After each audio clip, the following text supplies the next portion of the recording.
Segunda presenta Binarios, con Ángel Jiménez de Luis. Lo sé, llevo sin grabar Binarios 2 meses, desde mediados de noviembre aproximadamente, pero de verdad es que no me da la vida, estoy a 50.000 cosas. La vida del freelance es así, te acabas saliendo proyectos, tienes que decir que sí porque te gusta comer y acabas sin tener tiempo para hacer otras cosas. Os prometo que a partir de ahora voy a intentar que Binarios sea de forma más regular, a pesar de que alguna semana voy a fallar siempre, ya os lo adelanto, pero bueno, voy a intentar que sea más regular. Y para compensaros esta semana os traigo un invitado de lujo. Viene a Binarios Michael McLaughlin del Confidencial, vamos a hablar del CES, vamos a hablar de privacidad, vamos a hablar del iPad, vamos a hablar de muchísimas cosas. Michael, no sé si he dicho bien tu apellido. Casi. Ha estado bastante bien. Vale. Ha estado bastante bien, Ángel. Y que estuviste ahí en Las Vegas también conmigo.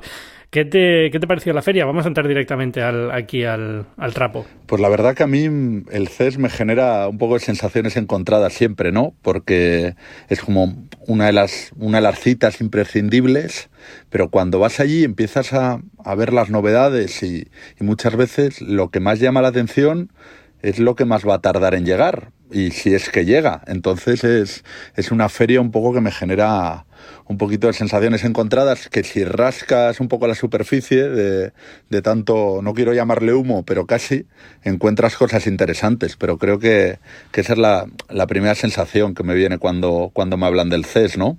A mí me empieza a cansar mucho la feria, Yo suelo ir todos los años, evidentemente a mí me pilla bastante cerca de aquí en Estados Unidos, con lo cual no tengo excusa para no ir, por así decirlo, sería muy feo, ¿no? No es lo mismo que hacerse el viaje desde España como tú, pero me cansa mucho y cada vez le encuentro menos sentido, no solamente al CES, sino a todas estas grandes ferias, ¿no? A la IFA, al Mobile. Este año, por ejemplo, no voy al Mobile World Congress directamente. No es mal año para escaquearte del mobile, ¿eh? No, exacto. Yo creo que es el mejor año, de hecho, para no ir al Mobile World Congress. Pero la idea es esa, ¿no? Estas ferias han perdido un poco la gracia de ser donde se presentan los grandes productos, y aunque hay productos que se presentan y son muy buenos, y podemos hablar ahora del CES, y ha habido algún par de ellos y yo creo que merecen la pena, en general estamos más pendientes de los eventos privados de Apple, de Samsung, de Google, que es donde se suelen lanzar cosas más interesantes, o de Microsoft, o de quien sea, ¿no? Pero las ferias en sí han perdido gracia, y antes eran un poco el escaparate donde ver a estas empresas más pequeñas que no tenían la fuerza de las grandes para hacer sus propias presentaciones, pero es que me parece que estamos en un periodo un poco raro en el que lo que vemos es muy iterativo, no hay cosas así como muy interesantes nuevas. No sé si tienes la misma sensación, porque al final acabamos viendo los drones, acabamos viendo cosas que ya estamos cansados de ver en 50.000 otras ferias, ¿no? No hay nada que digas, wow, esto es interesante, y cuando hay algo que llama la atención, acabamos dándole bombo a cosas que son estúpidas, como un cinturón inteligente o tonterías así, porque es lo único que puede llenar titulares, ¿no? Entonces no hay nada más interesante. Efectivamente, pasa que cada vez que encontramos algo interesante, en el CES lo explotamos 4 años, por ejemplo. ¿Cuántos años hemos estado hablando de la televisión enrollable de LG? Exacto. El año pasado parecía que ya la íbamos a tener este año en el mercado, y hemos tenido que esperar un año para saber que ya sale al mercado en Corea. El año que viene, pues igual nos dan el precio en España, o el precio en Europa, o alguna novedad mínima. Entonces, explotan tanto un concepto, es decir, cuando tienen una cosa que es conceptual prácticamente, te la están enseñando, la mejoran un poquito, te la llevan el año siguiente. Y al final te da la sensación que estás en el Día de la Marmota, ¿no? En la Feria de la Marmota, año tras año lo mismo. Y el problema es también de que hablamos siempre de tendencias demasiado grandes. El 8K. Todavía no hemos resuelto bien el tema del 4K, de tener una oferta lo suficientemente nutrida de contenidos, y llevamos ya 2 años hablando de televisiones 8K en el CES.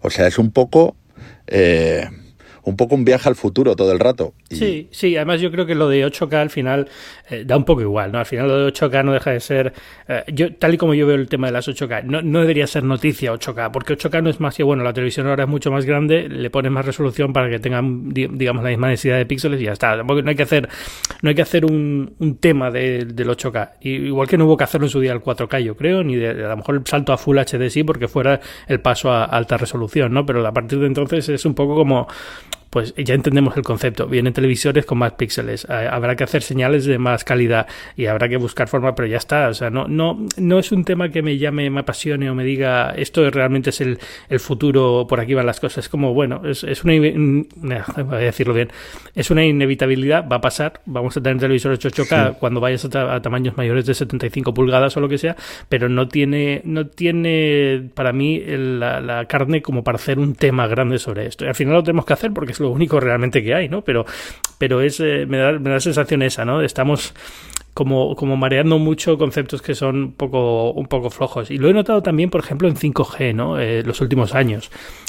Que estamos tratando de buscar usos milagros del 5G para justificar que le demos el bombo que le damos a una generación nueva de telefonía móvil que está muy bien, viene con sus ventajas, viene con sus novedades, pero estamos aquí hablando ya de y esto va a posibilitar las fábricas automatizadas y los coches no sé qué, que fue lo mismo que nos contaron con 4G y no pasó, que puede pasar ahora, pero no quiere decir que tengamos que hacerlo, ¿no? Pero no sé, eso es un poco la dinámica en la que estamos de que al final hay que contar algo de esta feria. Es una feria importante, trae mucha gente y a lo mejor los ángulos que encontramos son estos, aunque sean iterativos y repetitivos, pero son los que hay, ¿no?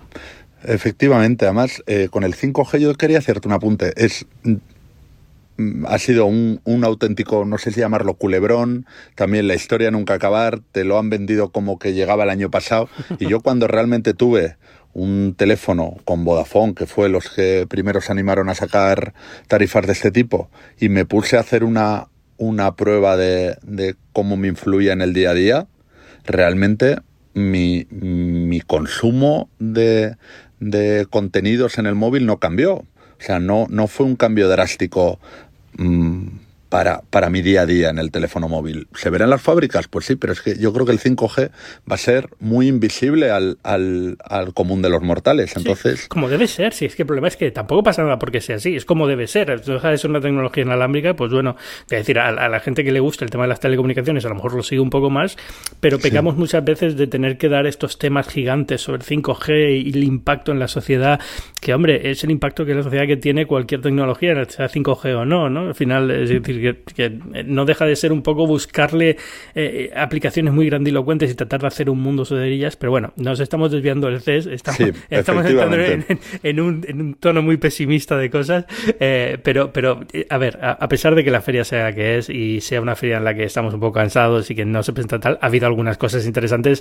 Ya te iba a preguntar a ti, pero voy a empezar yo diciendo una cosa que me llamó muchísimo la atención, que es la nueva televisión de Samsung, no porque sea tecnológicamente 8K, no sé qué, sino porque el diseño es precioso, el de las nuevas televisiones de Samsung. El de la tele sin marcos, dices, ¿no? Sí, la tele sin marcos. Es impresionante. Es increíble cuando la ves en directo, ¿no? Es como, wow. O sea, y es en ese tipo de cosas yo encuentro más valor que en los otros, ¿no? Es decir, bueno, pues sabemos más o menos tendencias de diseño que van a llegar.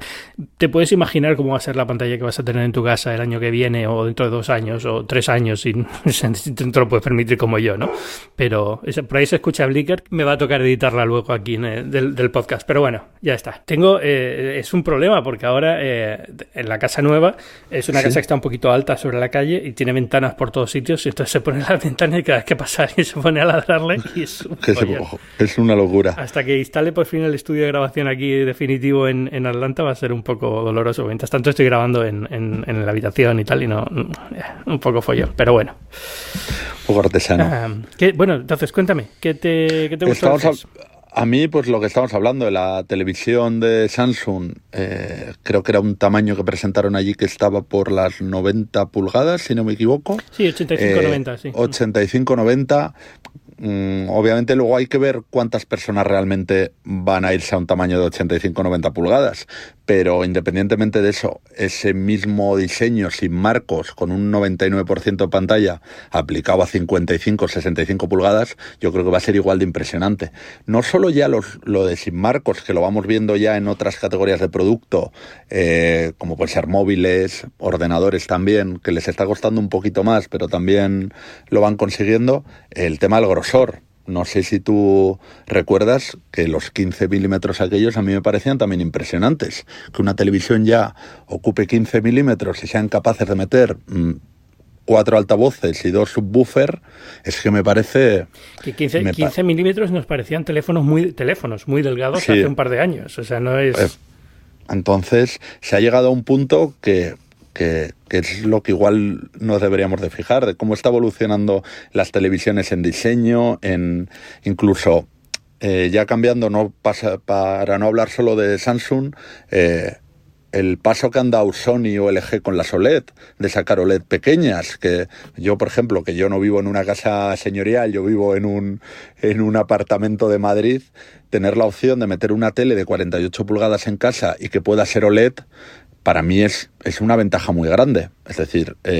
Yo siempre he sido la impresión de que al final estas teles grandes acaban entrando. Es decir, se hace hueco la televisión. Y lo recordaba porque no hace mucho escribíamos de televisores de 65 como, Dios mío, son enormes. Y ahora se considera un tamaño, hombre, grande, pero normal. Es decir, al final, poco a poco vas metiendo televisores más grandes, te vas acostumbrando y quieres uno más grande de la siguiente que renuevas y digamos que vas adaptando la casa a eso. Y al final, si son un muro como estas de The Wall de Samsung, pues tío, genial, ¿sabes? Bienvenidos. Pero bueno, sí, te comprendo porque a veces es difícil encajarlas. Ahora yo estoy ahora en una casa en la que no creo que voy a meter nada de más de 50 por cómo tengo configurado el salón, lo cual me toca mucho las narices, pero bueno, es lo que toca. Yo, por ejemplo, mi salón es muy, muy pequeño. Y la suerte que tengo es que ahora las pantallas ya no necesitan el tema de la distancia, que puedo ver a 1,5 metros, 2 metros una tele de 65 pulgadas, porque si no estaría bastante fastidiado. Claro, o sea, en ese tipo de cosas es bueno que haya 4K y 8K, porque a ti que estás a 1,5 metros de distancia lo aprecias un montón. Sí. Pero por eso decía que muchas veces parece que es como le damos demasiada importancia a algo que tiene su aplicación práctica y es bueno, pero no es tampoco tan importante, por así decirlo. Pero además, a mí me da la sensación, no sé si tú la compartes, con el tema de las 8K. Samsung hace 2 años, por ejemplo, había llegado con su gama QLED a un nivel de negros muy, muy logrados. No eran comparables a los del OLED, pero sí habían reducido mucho el salto. Y yo creo que, por ejemplo, ahora, con las 8K, como se han tenido que centrar en otros aspectos, han perdido un poco esa gestión del brillo, de las zonas oscuras. Yo tengo esa percepción, después de haber estado con una 8K en casa unos meses, es la percepción que tengo. No he probado ninguna 8K, entonces no te puedo decir, pero y en las ferias siempre se ven muy bien, porque están, digamos, son zonas, no están a plena luz del sol, no hay reflejos, con lo cual no tiene el brillo bajo y no lo notas. Eso es como las fotos de las presentaciones de los móviles, a ver quién consigue con un móvil sacar una foto exactamente igual que la de la keynote de Samsung, de Apple o de quien. Yo lo he intentado, imposible, o sea que es lo mismo. Siempre son las condiciones perfectas, pero esas es la sensación que tengo. Puede ser. O sea, al final QLED, la tecnología QLED, que la han metido también ahora en pantallas que a lo mejor, pues esta que han sacado que es como un cuadro, pues sí. Con QLED a lo mejor por el tipo de tratamiento que tiene la pantalla a lo mejor no hace tan buen negro, ¿no? Digamos, negro. Tan diferencia de contraste. Pero en general QLED al final no deja de ser una tecnología que no es OLED. Al final, si quieres ese nivel de negro es OLED y ya está, ¿no? Y ya está, no hay. Habrá que ver cuando llegue el microLED, que es otra de las cosas que nos están prometiendo y ahí está, que está a la venta, pero yo creo que ninguno de los que nos escuche va a poder comprarse ahora mismo un panel de los que propone Samsung con microLED, pero es eso, es otra cosa que hay que esperar. Además es que es eso, lo que hablabas tú antes, el 8K es que ni se ponen de acuerdo ellos en qué es 8K exactamente. Bueno. Es que está LG diciendo Real 8K y para LG lo importante es el contraste, para Samsung el brillo. Entonces luego ahí entramos en otro tema que es el abuso que se hace de los términos de marketing en este tipo de cosas, ¿no? Y de repente uno viene con Real 8K y otros 8K y entonces ¿cuál es la diferencia? Que el mío tiene HDR, ¿qué tiene eso que ver con la resolución? Porque uno es Real y otro no. Entonces pero eso ya es entrar en el juego y yo creo que es más marketing que otra cosa, ¿no? Al final, ¿qué otra cosa? Yo creo que 8K todo el mundo tiene claro que es una resolución y es una resolución que es 4 veces más píxeles que el 4K y el doble en tamaño lineal, pero al final luego ya vendrán los términos de marketing que quieras ponerles, pero es como hablar de retina o no retina. Yo creo que pues, al final es un término de marketing como otro cualquiera. Efectivamente, yo te quería preguntar por curiosidad, la tele vertical horizontal de Samsung, ¿a ti qué te pareció? Pues una pérdida de tiempo. O sea, yo creo que son productos más para incitar a pensar que reales. Es una pérdida de tiempo. A lo mejor hay alguien que la compra. A lo mejor hay algún diseñador que le gusta mucho y la quiere poner en el diseñador de interiores y la quiere poner en la casa de un famoso que se la ha pedido y dice, mira, perfecta, esta para ti. Implicación real que va a tener el mercado.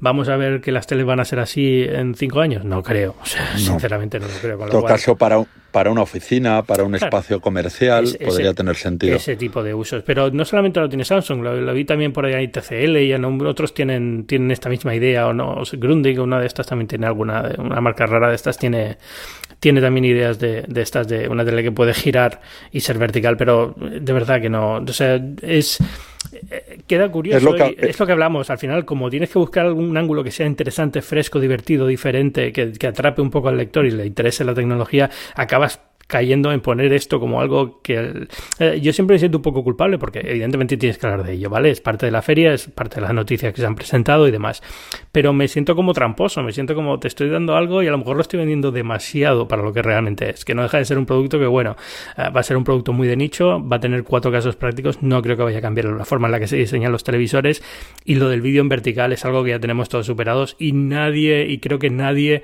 está pidiendo una solución para ver vídeo vertical en pantalla grande, porque al final lo que está pasando es lo contrario, la gente está empezando a ver vídeo más en su teléfono que en la pantalla de casa, con lo cual, ¿qué más da?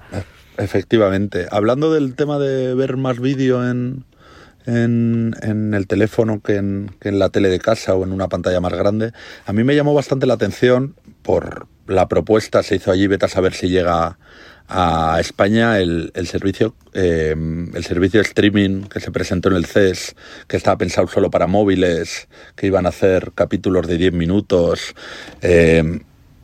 Es lo que te digo, es realmente, si todo el mundo está haciendo el esfuerzo de intentar ir hacia formatos más móviles, ¿qué hacemos cambiando algo tan asentado como ver la tele en horizontal?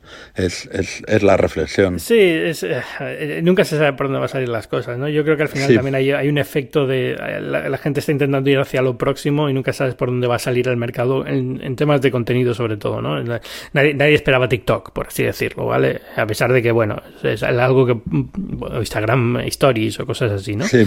Entonces sí puedes posicionarte ahí, pero también hay mucho wishful thinking que dicen aquí sobre todo esto, ¿no? Piensas que los millennials o la generación Z les encanta consumir contenido en vertical. No, lo que pasa es que usan la aplicación que es Instagram Stories y los vídeos están en vertical. Si los pones horizontales les gustarán horizontales. Quiero decir, no intentes, que se confunde muchas veces causa y efecto y se montan estas cosas que son un poco más vendemotos que otra cosa, ¿no? Pero bueno, en fin. Oye, por no ir tan negativo, ¿alguna otra cosa del CES que te gustara, aparte de Las Vegas en general? Porque te quedaste una semana. ¿Qué hiciste en Las Vegas? Bueno, una semana no, llegué el sábado y me fui el jueves a primera hora, o sea, tampoco me quedé tanto, no, trabajar, solo hice trabajar, que estará escuchándome mi jefe, o sea que solo fui a trabajar, así que no, a mí me llamó bastante la atención, no por de nuevo la aplicación inmediata que tiene, pero por lo que puede significar, y lo podemos enlazar con lo de las televisiones también, el tema de las cámaras de OnePlus, del cristal electrocrómico. Sí, electrocromático, no sé cómo se llama en español. Sí, yo creo que es electrocrómico, pero siempre tengo la duda. Me parece interesante por un motivo, porque los fabricantes llevan un año intentando vendernos que si cámara con forma de aleta de tiburón, que si cámara pop-up, que si cámara que deslices el teléfono.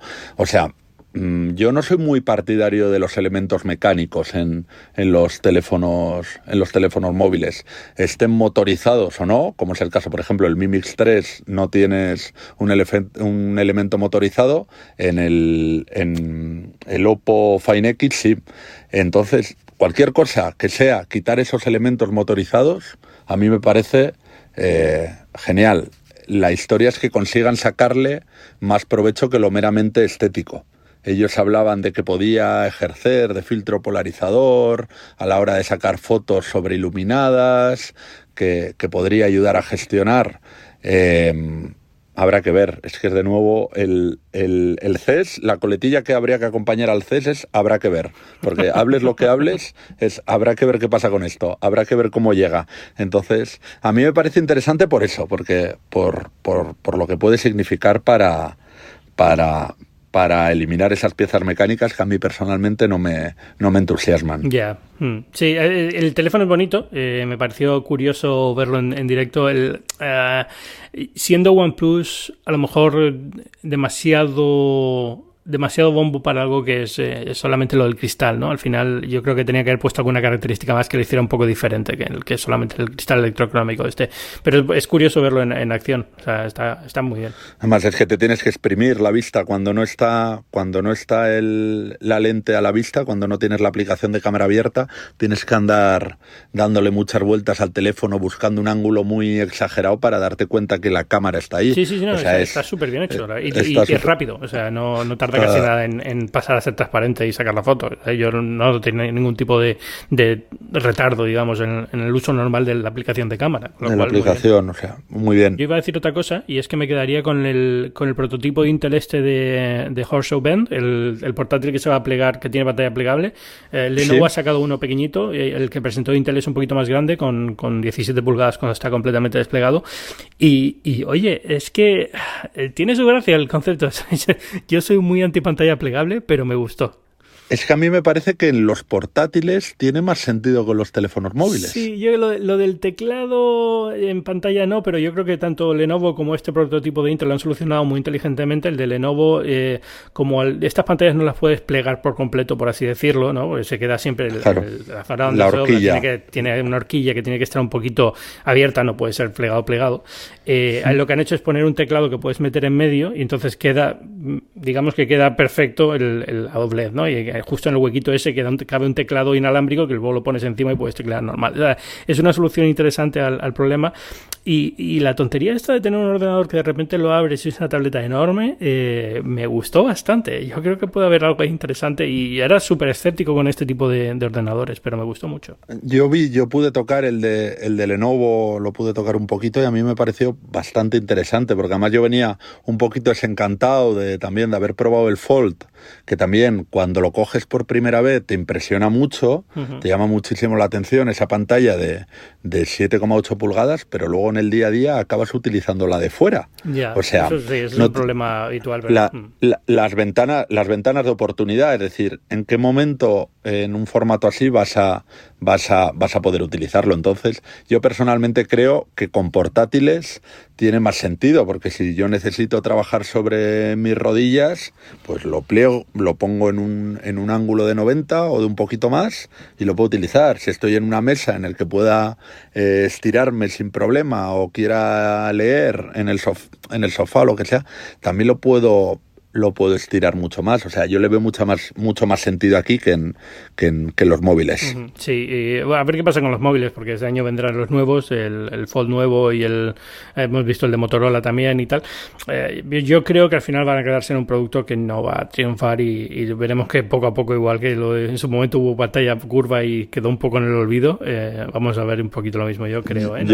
Yo creo que se va a ir al mismo cajón que las televisiones 3D, exacto, que la realidad virtual. O le dan un cambio muy grande al producto y encuentran una fórmula que funcione de verdad, o creo que no vamos a ningún lado. Aparte de los problemas que tienen luego físicos las pantallas estas, que empiezan a mostrar dobleces, empiezan a mostrar problemas cuando las usas bastante, porque es inevitable, ¿no? Yo creo, al final es... A mí me sorprende, si una empresa como SLG, que es junto con Samsung, yo creo, son los dos principales productores de pantallas en el mundo, si no se han metido a esta aventura, es que técnicamente todavía hay muchas cosas por resolver. O sea, es complejo, pero la parte buena es que hay que avanzar, si no consigues el portátil, ¿no? Tienes que empezar por algo, con lo cual yo entiendo que lo intenten, y luego son productos que tampoco pasa nada si no funciona en el mercado, porque digamos que lo que le aporta a Samsung es imagen, no es tanto dinero efectivamente, en la cuenta de resultados, ¿no? Y que hay que experimentar y que se agradece, porque el teléfono, como lo entendemos, en términos de diseño, ha llegado a su tope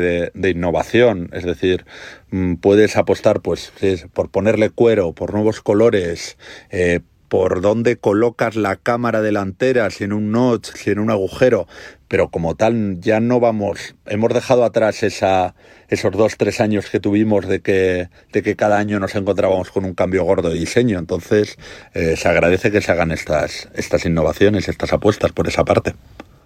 No quiero dedicarle mucho más importancia porque si no se nos va a ir el programa mucho tiempo. Vale. ¿Qué quería hablar contigo? Ya que hablamos de diseños que ya han llegado a su máximo y que no evolucionan, se cumple esta semana el 10º aniversario del iPad. Yo el producto lo veo bien desde el primer momento. Soy un fan del iPad incondicional, me encanta, he trabajado con el iPad durante años como máquina exclusiva. Ahora mismo no, justo este año he vuelto a un MacBook Pro, pero bueno, durante mucho tiempo, el año pasado, mi ordenador principal fue un iPad Pro. Y no sé, quería preguntarte cómo lo ves. Para mí es un producto que me hace muchísima ilusión, también en parte porque fui el único periodista español que estuvo en la presentación de San Francisco y fue una presentación genial. Y la verdad es que luego, este año, curiosamente leyendo todo lo que escribí en su día, me parece que incluso fui demasiado cínico con la recepción, un poco raro comparado con el iPhone, por ejemplo, que fui bastante más entusiasta en este producto que recuerdo que me impresionó, me gustó muchísimo. Yo creo que por la psicosis esta que tenemos de vamos a parecer muy fanboys y decimos que algo es muy bueno, fui como demasiado comedido en la crítica. En la valoración. Sí, como ahora me lo leo y digo, es que no tenías por qué haberte, digamos, frenado tanto. Realmente te gustó el producto y tenías que haber sido más directo en la forma de contarlo, pero independientemente de eso, yo creo que es un producto genial. No sé cómo lo ves tú, cómo ves el 10º aniversario. Yo soy súper fan también del iPad, especialmente desde el iPad Pro. Con el último yo estoy encantadísimo, lo estoy utilizando como yo creo que el primero que toqué yo fue la segunda generación del iPad, y pasé una temporada por el iPad mini, y yo creo que la que más me ha convencido ha sido el iPad Pro, porque realmente me ha servido para lo que dices tú, para trabajar, es decir, para independizarme del portátil. Yo estoy estaba un poco cansado estoy utilizando el portátil en el trabajo, llego a mi casa y estoy utilizando el mismo equipo de trabajo. Entonces, para dividir el espacio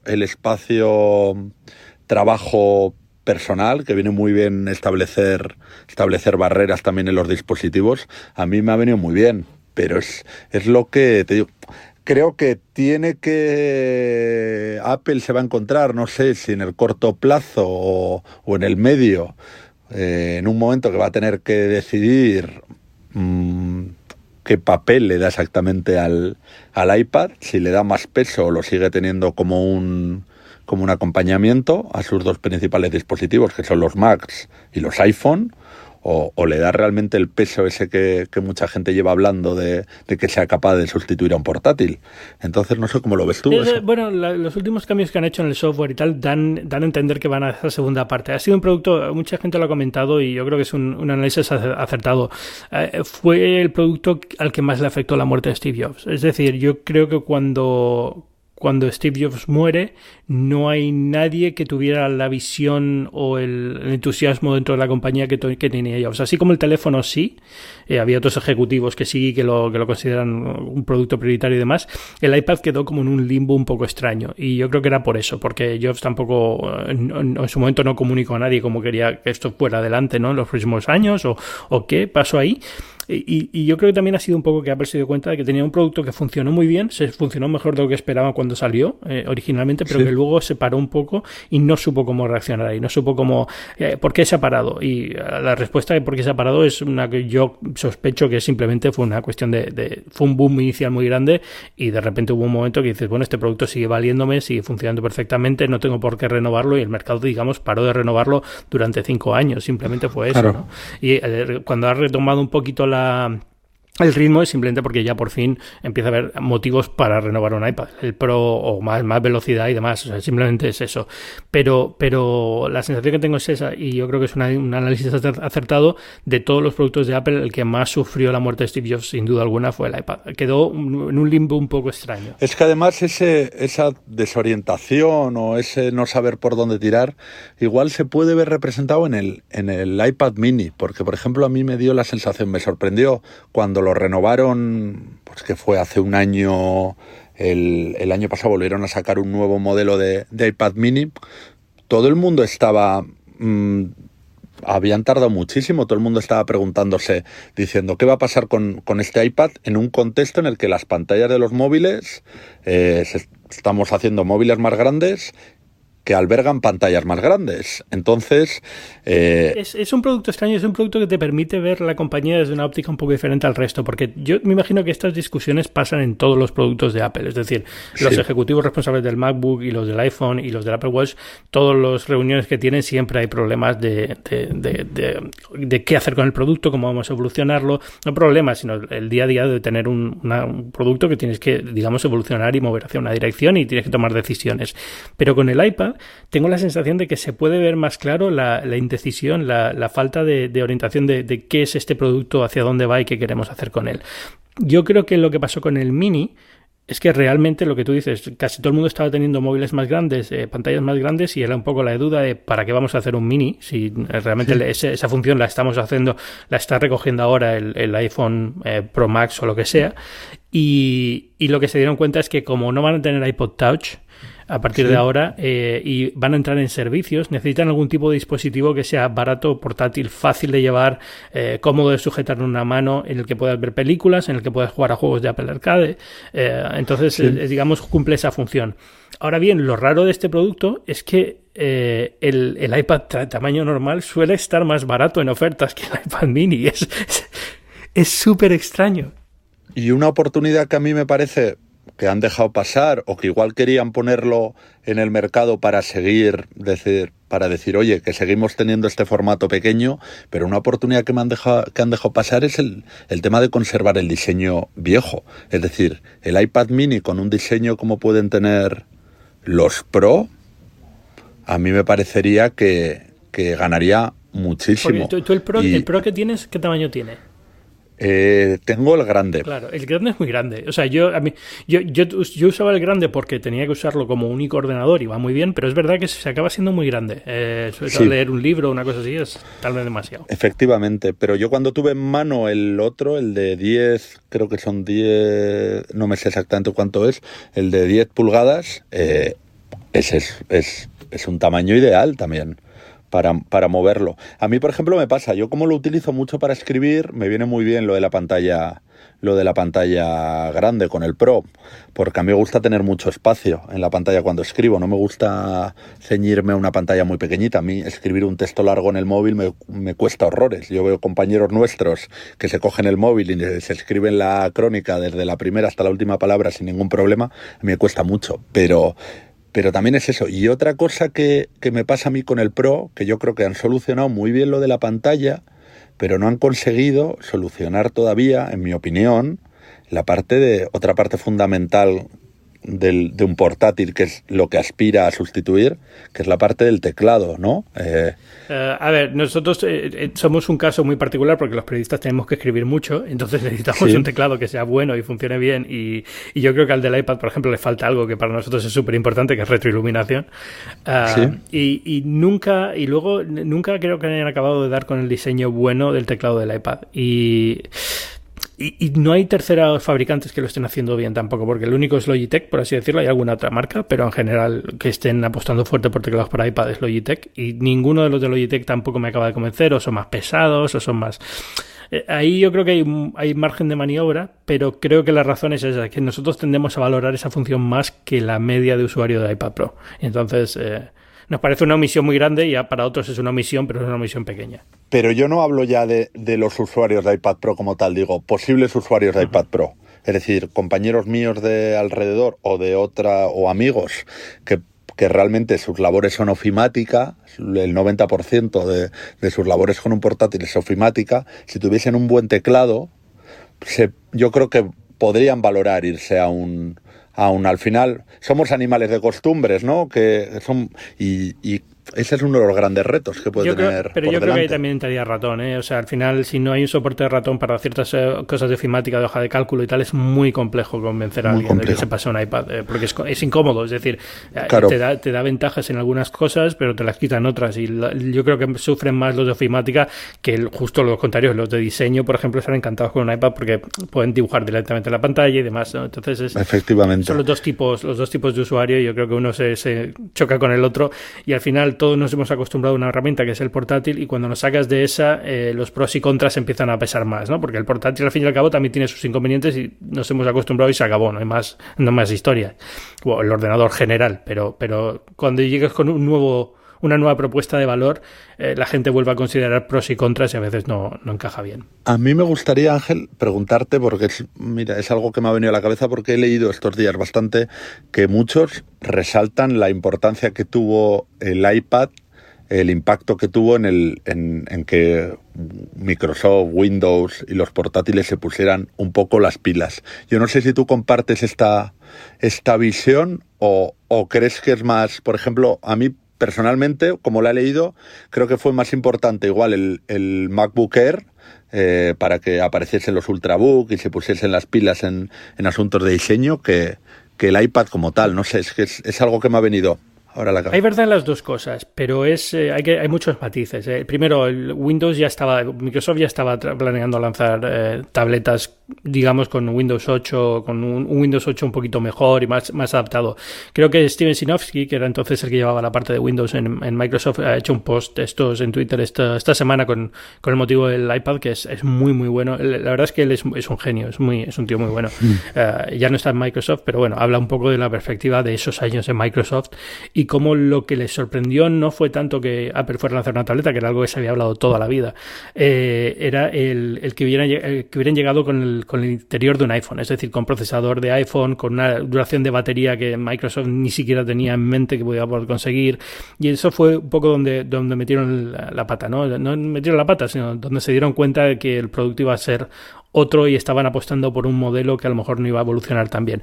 Entonces giraron un poco todo, hicieron lo que han hecho y al final han acabado con una gama Surface que está muy bien, pero Surface, cuando salió el primer Surface, se notaba ese punto de no acaba de encajar tan bien como Apple en el tipo de uso que Apple está consiguiendo con el iPad.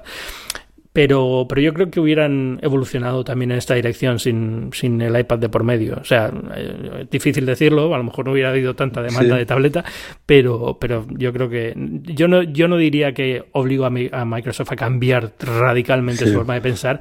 Sí que le obligó a mirar en una dirección en la que no estaba mirando, digamos, con tanta intensidad. Es que había algunas reflexiones que se hacían, que se pueden leer en ese sentido, y era algo que yo no lo tenía del todo claro, y después de que me dices esto, pues... Sí, o sea, al final tienes que pensarlo así. Al final el iPad curiosamente era el producto que Apple se propuso construir, no el iPhone. El iPhone surge del iPad. Apple empieza a crear una tableta y en algún momento se dan cuenta que pueden hacerlo más pequeño y miniaturizarlo. Pero digamos que el objetivo era crear un ordenador con pantalla táctil. Y lo que hicieron muy bien y diferente fue la idea esta de no tenemos por qué cargar con la herencia de los ordenadores que requieren un procesador muy determinado, con ventilador, con un ratón como sistema buscar la fórmula de que puedes usar un sistema operativo pensado para el ratón con el dedo, porque habían hecho toda esta experiencia previa de, bueno, vamos a hacerlo con un procesador ARM que consume menos, que necesita un ventilador, que es mucho más ligero, en el cual casi todo es batería en el dispositivo, casi todo el peso del dispositivo es batería pura y dura. Entonces llegaron con un producto que tenía un valor mucho mayor. O sea, Surface, si te acuerdas de Surface, los primeros años era un desastre, eran muy malos los ordenadores. Sí. Y de hecho no funcionaron en el mercado. Lo bueno de Microsoft es que ha sabido aguantar y está haciendo ahora productos mucho más decentes, pero un momento muy malo al principio. Y claro, ese llega justo en el momento que llega el iPad y parece como que les pillaron sin saber lo que hacer. No, yo creo efectivamente. Que tenía ideas buenas, pero tardó en desarrollarlas. Pues efectivamente es eso. Y a mí me da la sensación, no sé, muchas veces perdemos igual el foco de que no dejan de ser divisiones relativamente o productos relativamente... tienen peso, pero no tienen un enorme peso, ni Surface, ni la Surface dentro de... No, Surface es muy pequeñito. Muy pequeñito. Y el iPad, pues no sé si andaba en los últimos resultados sobre el 7%, ¿no? De los ingresos. Claro, al final es de 10 o así. O no he visto justo los que salieron esta semana, no lo he calculado. El problema es que también Apple ha dejado de dar números de unidades y he perdido un poco el ritmo, porque creo que pierde la perspectiva. Sí, lo que ha pasado con el iPad es que tampoco ha vuelto a resurgir un poco, como negocio funciona un poco mejor, hay más interés y más demanda, pero tampoco está volviendo a los niveles lo que esperaban. Yo creo que al final el mercado se ha agotado muy rápido y bueno, va a crecer, pero ya no va a crecer al ritmo que se esperaba en su momento. Se ha visto que se ha agotado muy rápido cuando has visto que las otras alternativas han quedado reducidas también a la mínima expresión. Yo creo, pero aquí ha habido un problema y es que nadie ha hecho una alternativa al iPad que sea decente, quitando a Amazon, que no es una alternativa, sino que es un producto muy diferente a un precio muy bajo.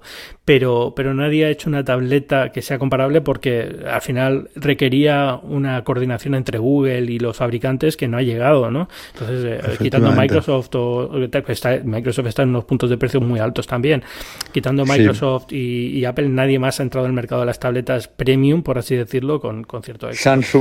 Samsung las sigue haciendo, pero no funciona, parece que pero es más por obligación, por imagen de marca. Y Huawei también tiene alguna. Y ahora que Microsoft tiene esto de Windows ya más apuntalado, ¿no? Lo de Surface más apuntalado, sí empiezas a ver alternativas de Huawei o de otros fabricantes que sí apuestan por Windows táctil con un diseño de tableta, con teclado accesorio, pero nadie ha conseguido ese mercado del iPad, que no es tan grande como yo creo que, o sea, el segundo iPad fue el 2011, creo que fue la última presentación de Steve Jobs, o no la penúltima, porque creo que salió en el WWDC de ese año también, aunque solamente fue para introducir a la persona que presentaba el producto. Pero en el iPad 2 yo recuerdo que estaban realmente sorprendidos. Es decir, la expresión que ellos usan aquí en Estados Unidos es como que tienen un tigre cogido por la cola, ¿no? Que han encontrado un mercado enorme que no se esperaban, que va a revolucionar el mercado. Y la sensación era esa, porque de 2010 a 2013 las ventas de iPad fueron una locura, pero una locura. Era la tableta que todo el mundo tenía que tener en casa, aquí en Estados Unidos por lo menos. Y de repente lo que pasó fue que eso paró de golpe y todavía, ahora que vuelve a tomar un poquito de impulso después de todos estos años en los que ha ido un poquito, digamos, costeando esa inercia que tenía, vuelve a crecer, pero no al nivel tan exponencial que tenía al principio, con lo cual un 10% de los... Es un negocio enorme, o sea, piensas que es un 10% de los beneficios de Apple, estamos hablando de mucho dinero, $1.000 millones de dólares, es una locura, ¿sabes? Efectivamente. Pero sí que para la compañía no sé muy bien hasta qué punto es algo como para dedicarle... No sabría qué decirte. Yo soy muy optimista porque creo que lo que han hecho en los últimos años, especialmente con el iPad Pro, da la sensación de que se lo están tomando más en serio y quieren llevarlo a algún sitio interesante y diferente. Pero dicho eso, no sé cómo van a poder evolucionarlo de forma que sea competitivo o encuentre un nicho diferente o encuentre o crezca a un ritmo diferente. Yo creo que se va a mantener como algo, digamos, secundario dentro de la línea de productos de Apple. O sigue como algo secundario o converge hacia un portátil. Que ojalá. Sí, porque al final, como estamos oyendo hablar de los portátiles con ARM y tal, pues al final todo, digamos, convergirá hacia ese punto y ya está, ¿no? Pero 10 años ya con el iPad entre nosotros, yo sigo pensando que es un producto que ha cambiado muchísimas cosas, nos ha dado una perspectiva diferente de lo que es un ordenador, de cómo vivir en el mundo. Yo sé que esto del post-PC la gente no se lo cree o tiene sus ideas raras y tal, pero al final es lo que ha pasado, ¿no? Nos ha dado una idea, ha creado una diversidad de ordenadores muy grande. Yo pongo siempre el ejemplo de mi abuela, que tiene 99 años y usa el iPad todos los días para leer, pero no solamente mi abuela. Mi madre pasa lo mismo. Mi madre el portátil lo tiene cogiendo polvo allí y prefiere 1000 veces una tableta. Eso pasa muchísimo aquí. Hay muchas familias que tienen un portátil que no renuevan desde hace una década porque lo que usan realmente a diario para hacer esto es el móvil, y cuando tienen necesidad de algo más grande lo que usan es el iPad. iPad, efectivamente. No va a volver a entrar un ordenador en esa casa por mucho que intente Intel, Dell y quien quiera. O sea, no va a pasar. Lo de los camiones que decía yo, claro, ¿no? Y es un cambio que viene lento y que no va a ser instantáneo. Y la gente dice, no, pues que yo sigo necesitando un ordenador. Pues perfecto, sigo usando un ordenador, pero lo que pasa es que muchísima gente que tenía un ordenador en casa no necesitaba un ordenador, necesitaba un dispositivo mucho más simple que no existía y ahora existe. Y ya está. Efectivamente. No sé qué más queda, por no quitarte mucho más tiempo, ya llevamos bastante de programa. Avast, el antivirus. El antivirus que nos la ha colado a todos. Esto de... Mira que a mí me suelen parecer un poco paranoicos cuando te dicen... Cuando algo es gratis, ¿no? Cuando algo es gratis, el producto eres tú, desinstálate WhatsApp, yo no utilizo la biometría, que te los imaginas con el conito de papel albal en la cabeza la gente y dices... Pero es que realmente cuando te llegan estos casos te lo piensas. te lo piensas dos veces, porque que una cosa a la que tú fías, la seguridad, esté precisamente siendo el agujero por donde se están yendo datos personales tuyos, información sobre ti, que aunque digan que es anonimizada, es traqueable y pueden llegar, es tanto el nivel de detalle que pueden llegar a ti. Bien, asusta un voy poquito. a hacer un súper resumen rápido y así para quien lo pille un poco de qué estamos hablando de aquí. El antivirus Avast, que es uno de los antivirus más famosos dentro de Windows porque es gratuito y también tienen producto para Android y Mac, pero yo creo que no tiene tanto tirón como el de Windows. El de Windows sí, porque incluso creo que Windows te lo recomendaba hasta hace no mucho cuando instalaba Windows, ¿no? De instala estos antivirus y tenía el propio de Microsoft y luego te daba Avast como opción gratuita buena. Sí. Y era un buen antivirus. La extensión, sí, además. Y extensión para el navegador, exacto. Y lo que han descubierto es que era gratuito, pero lo que hacían era sacar todos los datos de las sesiones de navegación, qué web visitabas, qué hacías, qué buscabas en Google y demás. Todos estos datos le quitaban tu nombre de usuario y te ponían un número random tuyo de sesión y los empaquetaban y vendían todos estos datos a empresas pues para hacer estudios de mercado, para hacer investigación y demás. ¿Qué pasa?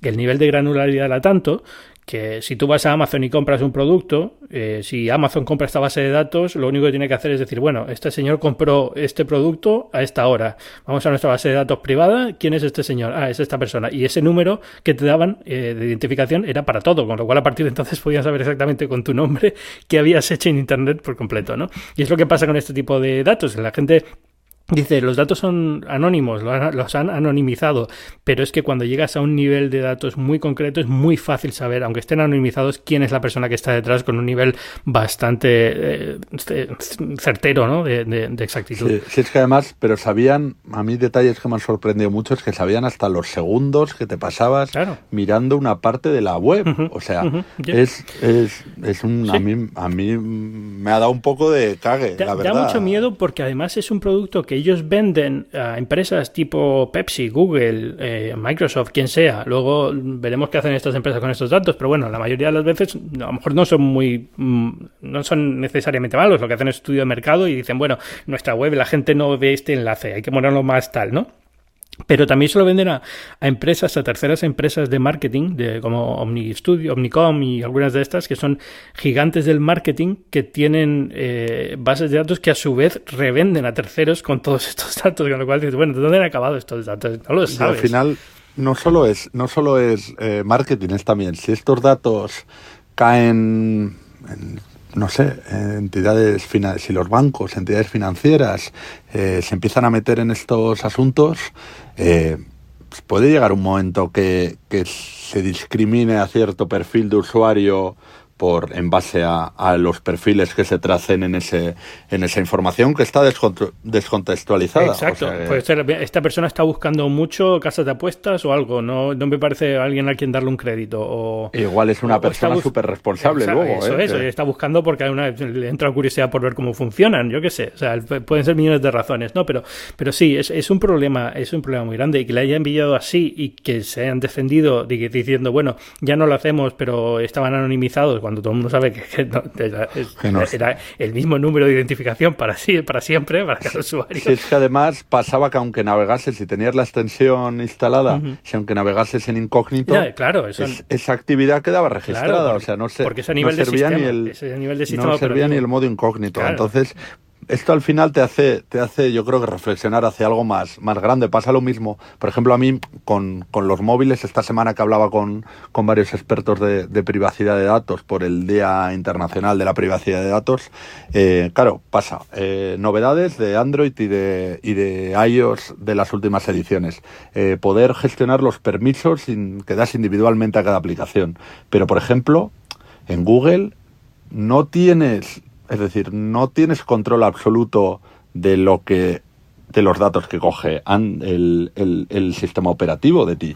Entonces, a mí me da la sensación, esto de Avast me acaba convenciendo en parte de que es casi imposible que controle hacia dónde van mis datos personales y mi actividad por muchas medidas que tome. Es muy difícil y sobre todo más cuando te das cuenta de que esto es un antivirus gratuito y entonces es como la coña de porque es gratis, esto es letal, pero es que no tengo del todo claro que los antivirus de pago no hagan lo mismo, ¿sabes? Efectivamente, es que Es que quien siempre ha estado la coña de que, pues sí, que los antivirus también, que los virus los creaban los antivirus para vender ordenadores. Siempre han sido un producto que ha dado mucho pie a sospechas, a chascarrillos, sí, a sospechas y tal. Pero es un poco el precio que se paga siempre por todo. Es decir, cuando te compras un PC viene con tanto crapware instalado, o sea, lo enciendes y tienes 50.000 cosas preinstaladas que no quieres para nada y no sabes qué están haciendo. Y la mitad de estas cosas han pagado por estar ahí y aparte están sacando datos para luego revender, o sea, que sean anonimizados, los están vendiendo a otras personas y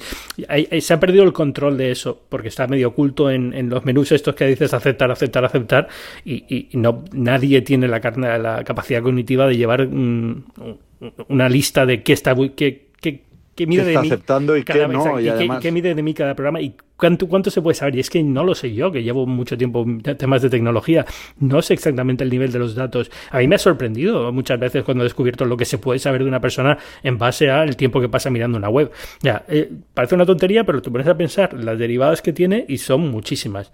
Aquí hoy en el trabajo nos ha sorprendido porque hemos visto la herramienta que ha sacado Facebook para ver cómo consigue traquearte y la actividad, y vas viendo esa especie de centro de datos que ha sacado, y a muchísima gente del trabajo les ha estallado la cabeza cuando han visto, pues veían tal periódico, tal web, tal red social, y de repente se encuentran Wofu, que es la plataforma que nosotros utilizamos para fichar y pedir las vacaciones. O sea, nos está traqueando Facebook hasta la plataforma que internamente utilizamos para recibir la nómina, traquear. Entonces, no van a llegar al nivel de saber cuál es mi nómina, pero ya están en ese lugar. Lo que la gente entiende es que tampoco importa, porque no tienen que saber cuánto es tu nómina. En base a lo que tú buscas en internet y lo que compras en Amazon y tal, saben perfectamente qué nivel adquisitivo tienes, el hueco en el que caes dentro del espectro socioeconómico, cómo eres predispuesto a comprar ciertas cosas en vez de otras. Todo al final, todo eso se ha sabido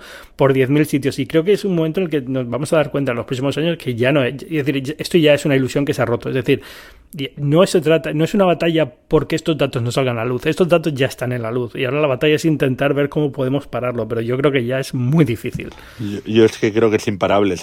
Nos han creado unas necesidades que no podemos. Es que no creo que mucha gente esté dispuesta a renunciar. Incluso gente concienciada con el tema de la privacidad te están diciendo, yo es que utilizo WhatsApp, sé que lo pintan más malo que el demonio, pero muchos te dicen, es que no me queda otro remedio que utilizarlo porque yo tengo mi negocio y mis clientes me contactan por ahí. Claro, y es muy difícil. Al final va a ser muy difícil salir de este follón en el que nos hemos metido y va a ser un cambio generacional prácticamente hasta que podamos encontrar una solución mejor para todos.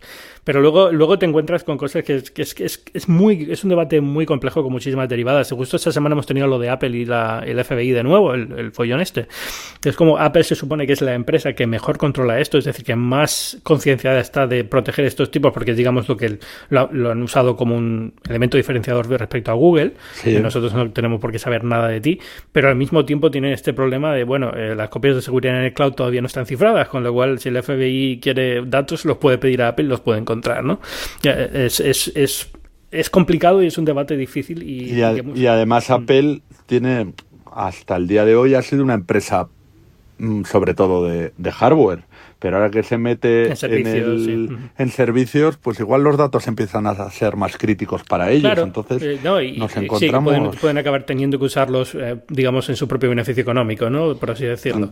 Puede ser, entonces, se encuentran en dilemas que no tenían hasta ahora, ¿no? Por así decirlo. Y tienen datos cada vez mucho más comprometedores de salud física, de financieros, ahora con Apple Card.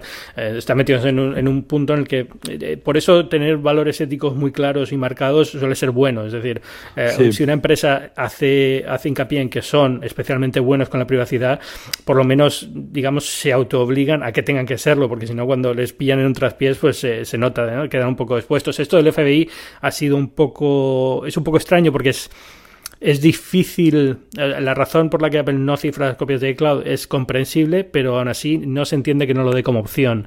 Entonces es un poco extraño. No sé cómo acabará la cosa. Imagino que acabarán ofreciendo la opción de cifrar la copia de seguridad si consiguen hacerlo de forma que Trump no se entere y empiece a montar la bronca en Twitter con esto. Efectivamente, si es que al final parece que Parece que todo camina hacia eso que comentas. Así que nada. Bueno, a ti sí te voy a anonimizar hoy. Michael McLaughlin. A ver si McLaughlin. Perfecto. McLaughlin. Has aprendido súper rápido, Ángel. O sea, alumno aventajado. De periodista del Confidencial, ¿dónde te puede encontrar la gente? Aparte del Confidencial.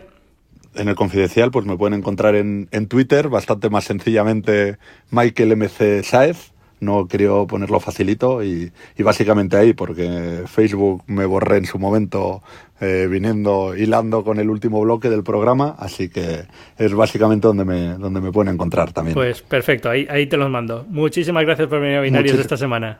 A ti por contar conmigo, Ángel. Vale, un abrazo. Un abrazo.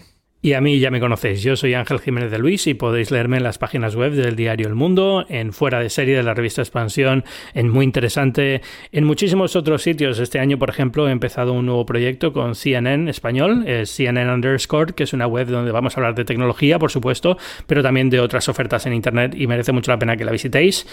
Y por supuesto me podéis escuchar aquí en Binarios, que es un podcast que forma parte de Cuonda, que es una comunidad de podcasts independientes en español. Siempre os doy la lata, pero esta semana tengo un podcast de verdad que quiero destacar, que es Invisibles, de mi amigo Ignacio F. Vázquez, que ya escuchasteis a lo mejor alguno de sus podcasts como Teléfono Rojo, pero acaba de lanzar ese podcast Invisibles, que de verdad es espectacular cada episodio que tiene. Ha empezado hace nada, hace 2 semanas, y de verdad, escuchad los 2 primeros programas porque os van a dar una idea de cómo se puede hacer un podcast diferente, interesante y que suena espectacularmente bien.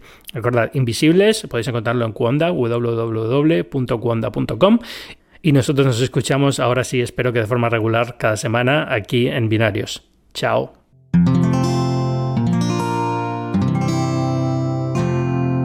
Puedes escuchar más capítulos de este podcast y de todos los que pertenecen a la comunidad Cuonda en cuonda.com.